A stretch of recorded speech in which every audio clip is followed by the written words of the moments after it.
തീർച്ചയായിട്ടും ഈ പറയുന്ന വിശ്വാസങ്ങളോടൊപ്പം ചേർന്നുകൊണ്ട് തന്നെ ഇത് ഒരു മാർപ്പാപ്പയുടെ കാര്യത്തിലല്ല, എത്രയോ നൂറ്റാണ്ടുകളായിട്ടുള്ളതിൽ സഭയിൽ നടക്കുന്ന ഒരു വലിയ ചർച്ചയുടെ ഭാഗമാണ് ഞാൻ എടുത്ത് പറഞ്ഞത്.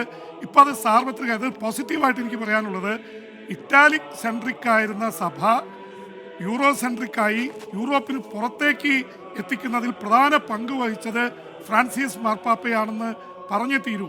കാരണം 108 കർദിനാളന്മാരെ നിയോഗിച്ചതിൽ ഭൂരിപക്ഷം പേരും യൂറോപ്പിന് പുറത്തു നിന്നായിരുന്നു.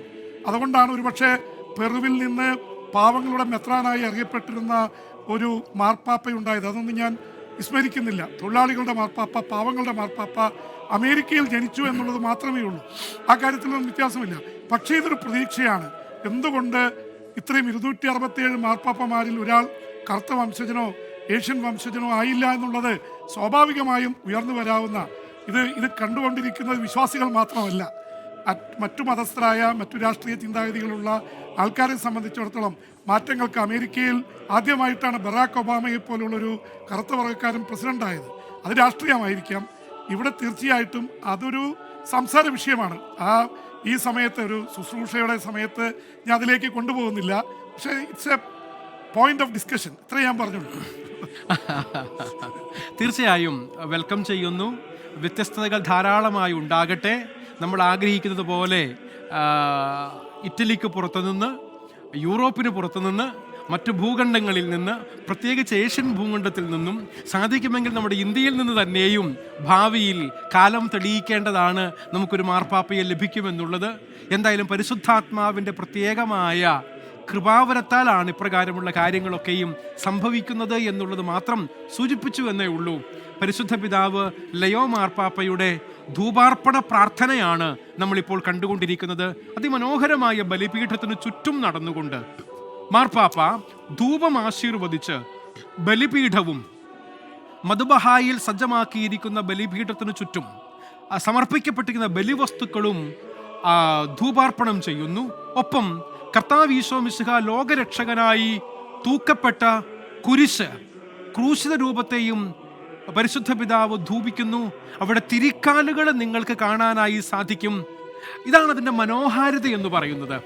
വത്തിക്കാൻ ചത്തുരത്തിൽ തല ഉയർത്തി നിൽക്കുന്ന ലോകവിസ്മയമായ സെന്റ് പീറ്റേഴ്സ് ബസിലിക്കയുടെ മുൻപിൽ, അതിൻ്റെ പൂമുഖത്ത് വളരെ മനോഹരമായി തയ്യാറ് ചെയ്യപ്പെട്ടിരിക്കുന്ന പ്രത്യേകമായ മധുബഹായുടെ മുൻപിലുള്ള ബലിപീഠത്തെ ധൂപിച്ച് ഇപ്പോൾ ഡീക്കൻ പരിശുദ്ധ പിതാവ് ലയോ മാർപ്പാപ്പ, ഇന്നത്തെ ഈ തിരുക്കർമ്മങ്ങളുടെ മുഖ്യ കാർമ്മികൻ, സ്ഥാനാരോഹണം ചെയ്യുന്ന വ്യക്തി, അദ്ദേഹത്തെയും ധൂപിച്ചുകൊണ്ട് പ്രാർത്ഥിക്കുന്ന രംഗമാണ് നമ്മൾ കാണുന്നത്.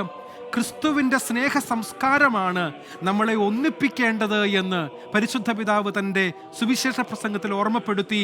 ക്രിസ്തു ഒന്നായിരിക്കുന്നത് പോലെ നാം എല്ലാവരും സ്നേഹത്തിൽ ഐക്യപ്പെടേണ്ടവരാണ് എന്നും പാവപ്പെട്ടവരെ പ്രത്യേകം കരുതണമെന്നുമുള്ള പരിശുദ്ധ പിതാവിൻ്റെ വാക്കുകൾ ലോകം ഏറ്റെടുക്കുമെന്ന കാര്യത്തിൽ ഒരു സംശയത്തിനും വകയില്ല എന്ന് തന്നെയാണ് ഞാൻ കരുതുന്നത്.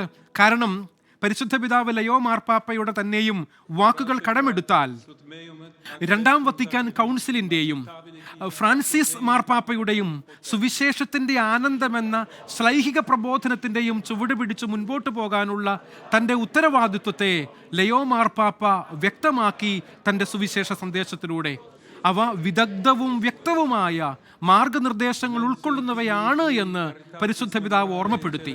തൻ്റെ പ്രധാനാചാര്യ ശുശ്രൂഷയുടെ കാലഘട്ടത്തിൽ നിർണായകമായ ആ ദർശനങ്ങൾ തന്നെ നയിക്കുമെന്ന് ലയോ 14 മാർപ്പാപ്പ ആവർത്തിച്ച് പറഞ്ഞുകൊണ്ടിരിക്കുകയാണ്.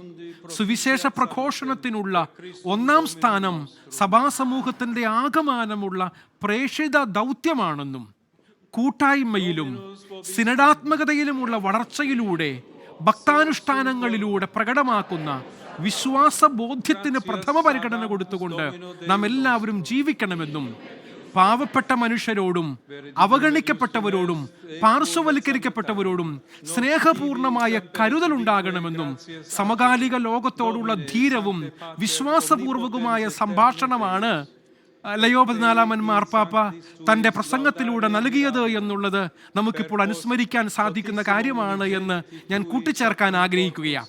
അതുകൊണ്ട് തന്നെയും സന്മനസ്സുള്ള എല്ലാ സ്ത്രീ പുരുഷന്മാരിലും വിശ്വാസത്തിന്റെയും സ്നേഹത്തിന്റെയും ജ്വാല തെളിക്കാൻ ലയോ 14 മാർപ്പാപ്പയ്ക്ക് സാധിക്കുമെന്നതിന്റെ ദിശാസൂചനയായി അദ്ദേഹത്തിന്റെ ഈ വാക്കുകളെ നമുക്ക് എടുക്കാൻ സാധിക്കുമെന്നാണ് എനിക്ക് തോന്നുന്നത്. നമ്മുടെ ഈ നൂറ്റാണ്ടിലേക്ക് സഭയെ കൈപിടിച്ചു നടത്താൻ ലയോ 14 മാർപ്പാപ്പയുടെ വ്യക്തിത്വത്തിനും അദ്ദേഹത്തിന്റെ ദർശനങ്ങൾക്കും അദ്ദേഹത്തിന്റെ പഠനങ്ങൾക്കും പ്രബോധനങ്ങൾക്കും സാധിക്കട്ടെ എന്നുള്ള ആശംസയും പ്രാർത്ഥനയുമാണ് എന്റെയും മനസ്സിലുള്ളത്. Quin etiam illum totius tui gregis sic praesulem custodemque fecisti, ut fratres quoque suos valeret iugiter confirmare, et a filio tuo regni clavibus insinitus, quidquid ipse statuisset in terris, servaturum te pater sciret in celis.